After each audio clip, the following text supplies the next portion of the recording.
You want to know what really grinds my gears? When 15 years later, the opposing team still has the same old tired excuse for losing clan wars. In the Mario Kart community, that generational, legendary excuse is the uneven shock count. This is the metric that people associate with luck in our team matches, and we like to pretend that winning the shock count practically guarantees your team a victory. Most likely, this notion began because the original team to discover the power of the shock back in the Mario Kart Wii era was not the most mechanically gifted team out there, but they started taking down the giants of the time with a strategy centered around using this item. Because these results were atypical at the time, assumptions were made, and they have persisted over the years by teams with fractured egos everywhere, that this item, the shock, was a crutch for the noobs. While our team matches are quite complex, fascinating, and anything but simple, the unfortunate consequence of all of this discourse is that we now live in a community that frequently pretends that things really are simple indeed. Delusional beliefs do not change the reality, of course, but they can change our perception of it. And when players from even the highest MKU divisions use these excuses to protect the ego, the end result might be a community full of teams that are not mindful of the shock's true impact on the game. When people hear the term bagging for shock, many of them instinctively think about dodging up to steal races away from frontrunners, or the skilled players perhaps. But while the shock can provide an opportunity to do that, shock bagging itself is not the antithesis to frontrunning, as explained in this prior video that is worth a watch. Often though, the shock can be used to a frontrunner's benefit. In Mario Kart Wii, the shock can only be pulled in the bottom two positions. Last place has significantly higher odds of pulling it, so if you're like me in this clip here and your team has the current front-running advantage, there's no pressure to really even roll for it at all, since on this track, my opponent can't go backwards to get a last place item box. In many instances, a shock bagger can help the front runners win, and if my desperate opponent pulled the bullet bill instead, it would give me an incredibly high chance to pull the shock instead for myself and keep it from him. But back to Mario Kart 8 Deluxe though. The thing to note about the shock is that every copy is truly personalized. Some shocks are more helpful than others, particularly the ones that can flip big losing races into big winning races, while others might be used to neutralize or simply maintain what is already happening within a race. Sometimes a team will need a shock to get out of a disadvantage and need to dedicate more players to obtaining one as such, and at other times they'll only really need to play defense against one. Some shocks will be more difficult to defend than others, but the thing is, this defense is clearly possible. Mario Kart 8 Deluxe offers stars at practically every double box in a bottom spot, and there are other items that can dodge a shock that you can pull too.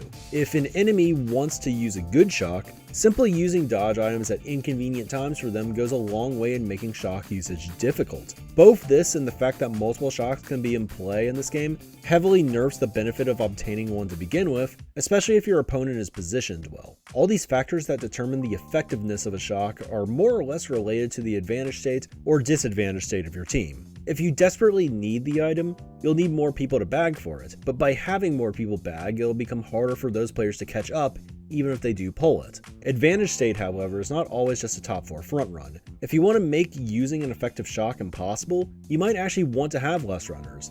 And this is where the concept of positioning comes into play. For instance, a top 4 front run is not good positioning on dry desert. Because this track has a ton of off-road shortcuts everywhere, players with access to stars and golden mushrooms have an easier time catching up. Players can roll for the shock practically without penalty on this type of track as such, especially since it is a relatively long track too, which makes the shock more common. And this is why you'll always want to have 2 players positioned in the bottom 4 on this track to not give an advantage to your opponents. Likely you're going to want to have a few people in the middle pack also who are in star pulling range, just so they can always be ready for a shock whether it be yours or your opponent's.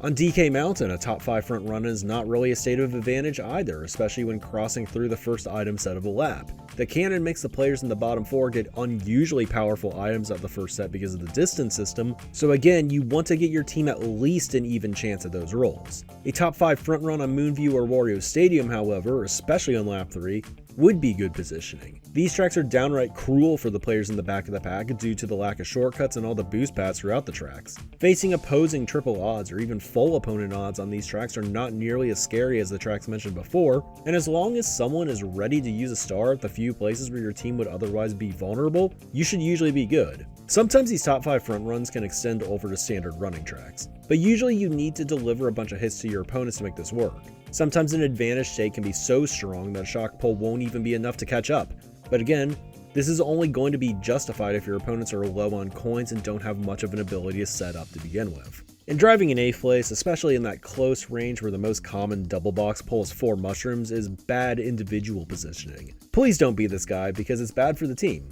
You're always going to want to be providing value up front, value as a bagger, or cycling dodge items.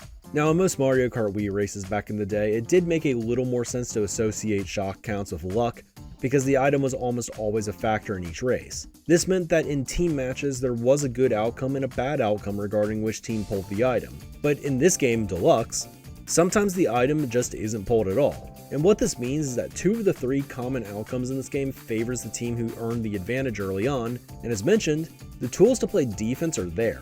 You just have to understand them. And this is why the idea of shock luck in the modern day is so baffling to me.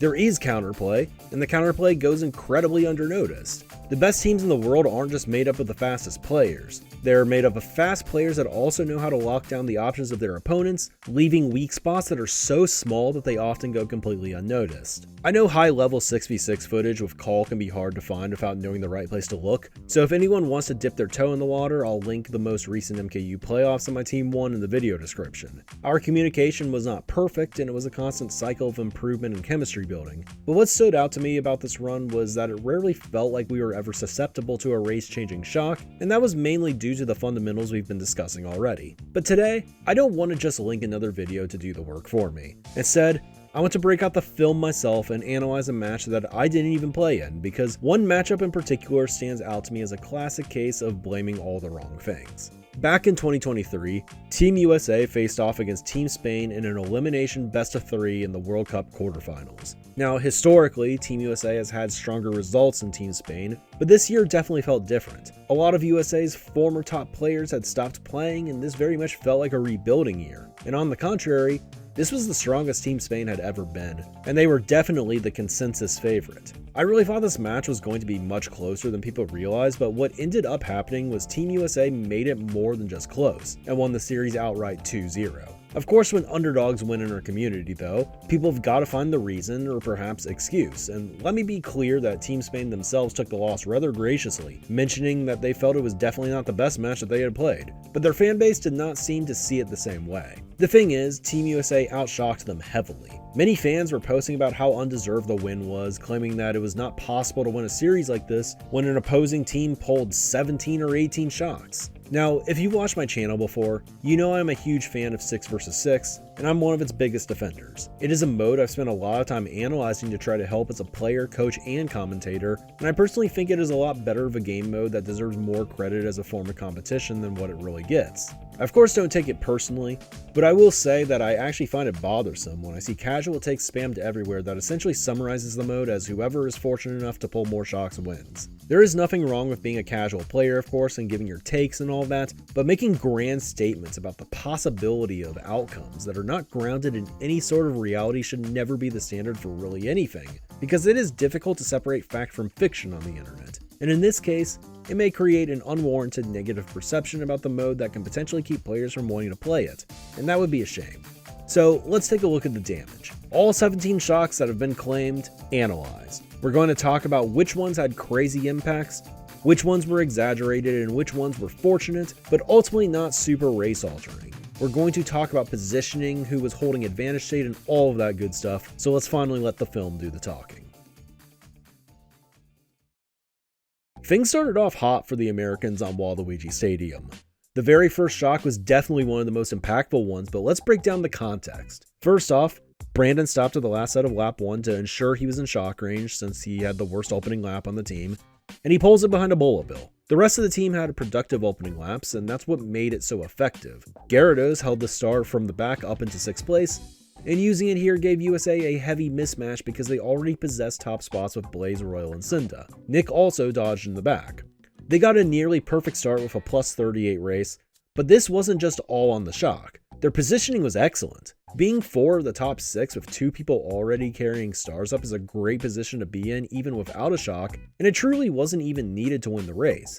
But because of this setup, they didn't have to wait for the right moment at all. Using a shock that could strand their opponents in the back was on the table, and had Spain pulled it instead, the result wouldn't have been nearly as impactful. But enough of that, let's get into the fun stuff. To get to the second shock, we have to skip ahead to race 5. Spain has a very good start here. They force Blaze to shroom up to get out of bomb distance, and Nick tries to defuse it.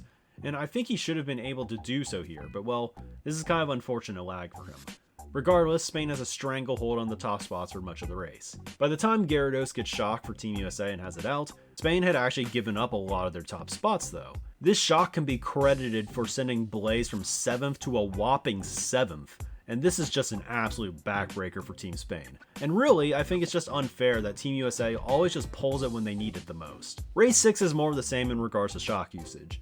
As you can see here, a crippling shock comes in a full second after the top 4 US players have already crossed the finish line, despite bottom 2 not gaining any spots, and USA taking care of business up front for the entire race. You bet we're adding this one to the shock count tally. The 4th USA shock is on Riverside Park. This was pulled last at a lap 1, which is pretty common for bagging tracks like this. Now, Team USA was able to get a big advantage out of using a quick shock here because they had existing frontal presence already. By using the shock at first set here, this looks to be the dagger for match 1 already, and this would have been accomplished with only 2 truly great shock uses. What perhaps kept this game in the balance though was Tony pulling shock right here and dodging with it, right as Team USA used theirs. Because the timer was reset, it gave Spain a lot of time to prepare for their shock usage, and then at the first set of lap 3, Team Spain pulled another one and dodged with it. Now Gyarados was able to spot the first shock, and it caused USA to approach the rest of the race differently. Gyarados actually got unlucky with his rolls here, pulling the golden, but Cinda was able to slide under the radar and read their shock with his own star. It was lucky for him to pull a boo after, but it was also pretty lucky for Spain to roll another shock on top of it all. Point is here, the shocks here kept Spain in the match and completely canceled out Team USA's at the beginning, but they also weren't able to damage Team USA too badly here because USA had multiple players that were prepared for every possible outcome, including this one. Shock number 5. So on Mushroom Gorge, both teams had a mixture of top spots. USA was in a situation where they could perform solidly without one, but could win pretty big with one. Despite mixed top spots, USA was the only one that actually had people bag in the middle of lap 2. Now, is it good for them that they pulled it? Of course. It made things easier.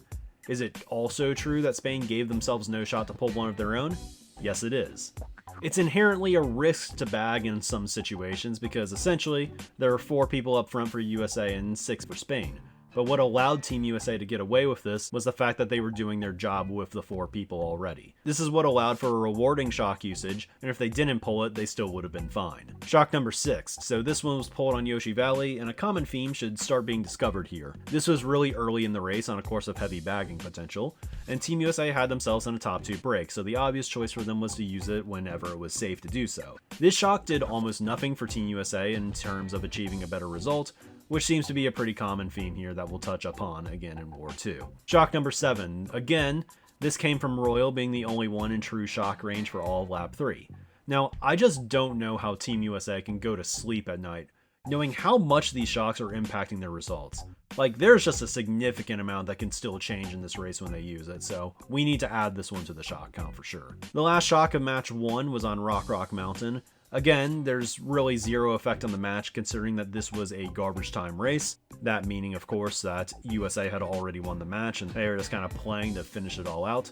So at the end of match 1, USA pulls 8 shocks, 2 were war changing, and the Riverside one could have been added to that list, but Tony managed to pull one as the first one was used. So going into match 2, I think we really need to have a discussion about the Waluigi Stadium race in the second war. This is when Team Spain's fans really started to blow up, because currently in this situation, Spain has triple odds or 3 people back. Ordinarily, that is pretty dangerous for a team like USA to allow. But this is where fandom can really start to sway your perception of reality. To a Team Spain fan, the fact that one USA member in the bottom 4 pulls it is just complete injustice. But why exactly are they in this position? Well, they got ran off the track lap 1. Watch the VODs if you don't believe me. So let's do a quick exercise here. What would happen if Team Spain did pull shock here? Well, to start, they still needed to pull dodges, and they didn't have any in the middle spots, and none of them were in top spots. And even if they did pull dodges, Blaze was already holding a dodge of his own in the top 5 to counter this action. This was obtainable for him because first place's lead was absolutely massive. In this circumstance, Team USA willingly gave Spain triple odds, and they knew that their player in 5th could still pull dodge items because they were running away with the race. Now please tell me, even if Spain pulls shock here, how the hell are they winning this race? Like seriously, look at the distance and tell me that they can win this race of a shock. Royal getting it here did not give Team USA more points than they were on track to score this race. Like this was already looking to be a plus 30. One could argue that this shock rewarded the better team that rightfully deserved to win the race. Speaking of triple odds though, let's take a look at Sweet Sweet Canyon later in this war. Lap 2, we're approaching the broken cannon set. 3 USA members stop because they want to pull it. They are being very upfront about it. This is something that you don't have to allow to happen if you're Team Spain, but they did. They gave them 3 spots. Now of course, they didn't have to do this. If a second Team Spain member just stood in the back and nobody moved, Spain would have a 4 versus 3 up front. But they did. Regardless of any potential misplaying on Spain's part, the one Spanish player is the one that actually pulled shock in this situation. But let me tell you how this is different than Waluigi Stadium. First off, Team USA actually has frontal presence with Brandon in first here. Spain needed this shock more than USA needed it on Waluigi Stadium because they didn't actually have control of the race. But even more importantly, Team USA read this shock and made it less effective. Royal communicates to the team that the shock is in play, which in turn led to Gyarados dodging the shock higher up than the people that Team Spain dodged. They're on left side in second. They have it. Okay, I'm stopping here. I can fire. If you get it, Blue and fifth. They're 2-3, I think. I got Bill Golden. Maybe go here? I'm not sure. I'm starring. Again, this is just an instance of USA having players in the right spot at the right time. If there's no shock on this race, they have Brandon and Nick up front. If they pull shock, then great for them. If the opponent pulls a lucky shock though, they had Gyarados ready to negate the damage. So if you compare this to Team Spain on Waluigi Stadium, if they pull shock, great for them. They maybe get an even race. If there's no shock, they lose the race by 30. And if the opponents pull a lucky shock, they lose the race by like 36. Both of these pulls were against triple odd scenarios. One had no chance of succeeding. One kept it even. Of course, nuance is required here. To sit and act like shock is an auto win is objectively false. We need to collectively realize that complaining about things like this is simply a coping mechanism and not really indicative of reality. You cannot put 2 shocks on the same playing field because there are different circumstances surrounding the situations entirely. Further evidence of this can be seen after Waluigi Stadium, which was a Riverside Park race again. This race had a 1-to-1 shock count, and again, 1-1 sounds even. And USA shock did help a little bit at the end, but Spain actually pulled the more important shock here. This is because USA shock didn't impact the top spots as the positions were set at the very end. I know it looked like Miguel might have been able to pass Nick, but if you look at the minimap and how far to the right he is, it appears he did the shroom up where you tap the wall and it pushes you wide. If anything, USA shock might have actually kept him on the track. Now I know Spain got the benefit of the main shock of the race, but again, their formations were a little strange. This was a situation where if nobody pulls a shock, USA runs away with top 2, which puts more pressure on Spain to pull it, and they did. But also worth noting is that it wasn't even enough to pass Nick, who just front ran the whole race. So up to this point, Spain has gotten a few shocks, just none of them have actually given them the type of race they were wanting, largely because Team USA has just been positioned in some way every time that has prevented a big race from happening. Para cubrir un poco, pero muy mal el plátano ahora para Guti. Le da la verde random. Rayo de quién? Rayo de Estados Unidos para acabar. Bueno. Alright, so we're on shock number 11 now, so I'll be quick here. Yes, USA was the one who was bagging more for it here, and they ended up not needing to use it. A matter of fact, Tony read their shock much like Gyarados did on Sweet Sweet Canyon to negate the damage. Had they not used the shock though, they were just getting top 3. So again, there's not much advantage to really pulling it. Shock number 12, Mushroom Gorge again, another race where shock is pulled with advantage already established for USA.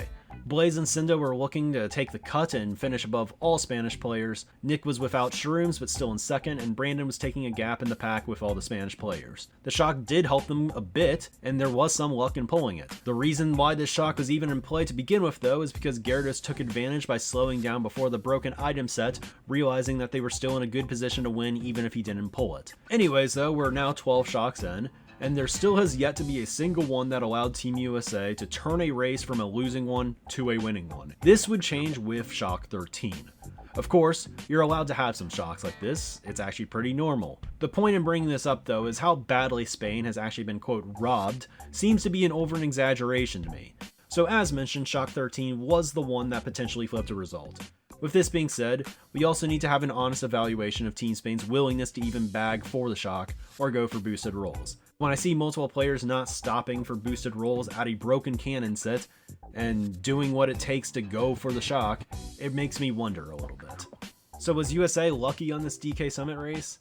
I would say so, yes. But if this were a trend throughout the 24 races, and I'm starting to believe that it kind of was, it's not surprising that Team USA heavily outshocked Spain in this set. Shock 14 is on Coconut Mall, and this was not a lucky pull for Team USA, this was just them having full odds. What this means is that Spain was not in the bottom 4 at all, so they had no possibility of pulling shock here at all, and USA had a very high chance of getting one. What happened is just the expected outcome. Now in this race, Spain did a good job of counterplaying this one. They got a solid race still and minimized the damage of the shock. They were able to take advantage of their big lead to pull dodge items in the middle of the pack that forced USA to use that at a time that was not preferred for them. But this was not the case for every race. So now we get to shock number 15. This one was a bit controversial because it was found out after the match that Team Spain was actually aware of the shock being in play due to one of the reps revealing that it was hidden behind a star, knowing this through stream sniping the Americans.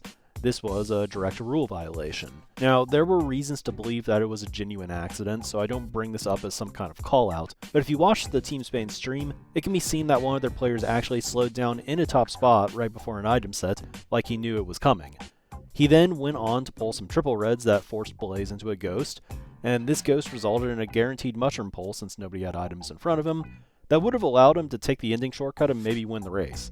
Instead, because the ghost ran out earlier due to the first red, he had to burn the shroom to defend a second red that a later use of the ghost could have covered. In the end, this was a big Team Spain race that got them back into the match, and Spain did have control of this race and were likely to win it regardless. But still, given the circumstances here, this shock could have actually been more powerful than it was. So here's the thing about shock 16, 17, and 18.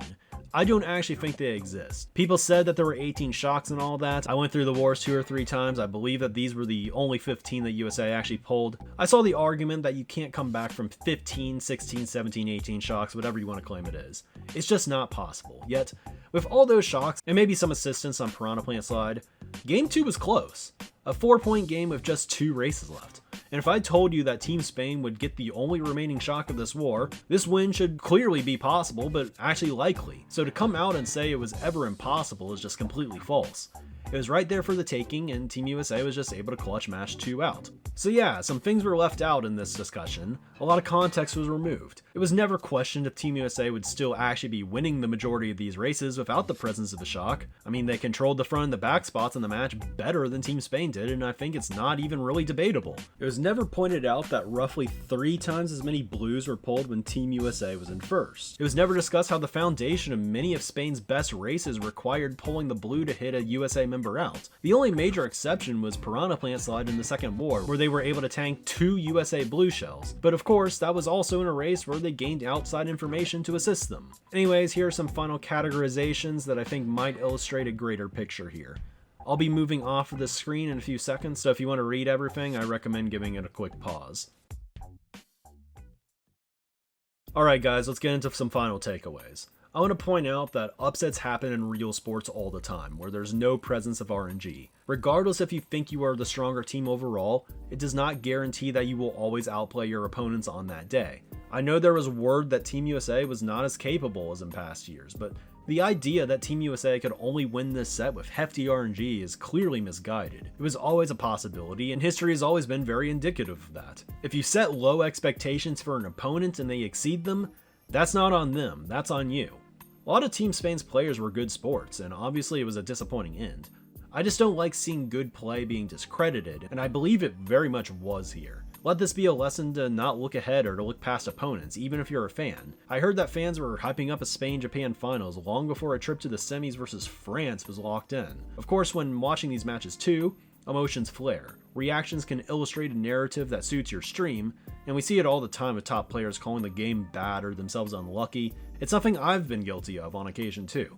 But we need to understand that a lot of times these narratives aren't entirely truthful. Team USA, I believe, experienced a similar frustration the week after versus France. In the first match, they would not pull a single track pick, and France absolutely rolled them in that game. Obviously, track picks are a lot more definable than shocks are, and 12-0 is an absolutely historic tally that will probably never happen again in a match of stakes as high as these. A close match at half turned into a blowout fast though, and at some point to win wars, you're going to have to find ways to win on your opponent's track picks, and you can't make any excuses for it. I do understand the frustration though. While you at least have some control on how likely you are to pull the shock, Track picks are purely random and there's nothing you can do to increase your odds of being selected. Typically, it is reasonable to expect to play on the exact course your team wants roughly 50% of the time. No offense to Animal Crossing fans. Game 2 was a mental reset and came down to the wire. Despite losing on race 12, I think Team USA absolutely proved that they belonged. So kudos to them for a good run and a fun one to watch at that. I'm not sure if a video like this will be in order again for a while, but this was a fun one to explore since I was pretty invested in these matches, watching multiple perspectives and all of that. Maybe more types of review can happen, but the appropriate match just needs to happen to justify choosing review over a typical Rook View topic. I hope you all enjoyed though and that this was informative in some way. And if you liked the video, you know what to do. If you're a Spain fan and hate me, you can feel free to smash that dislike button as well. What I will recommend to everyone though is checking out the 6v6 bagging video I made a while back, if you're a 6v6 player or interested and just want a deeper perspective on the matter. Alright though, that's enough talking for now. See you all next time.